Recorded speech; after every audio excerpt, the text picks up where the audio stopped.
మతాల భేదం వలదని మనుషుల మధ్య తేడా కదదని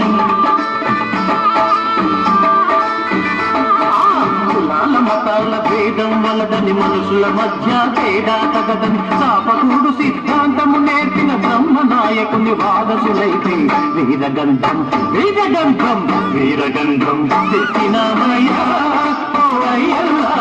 వీరులెవరో లేవిరండయ్యా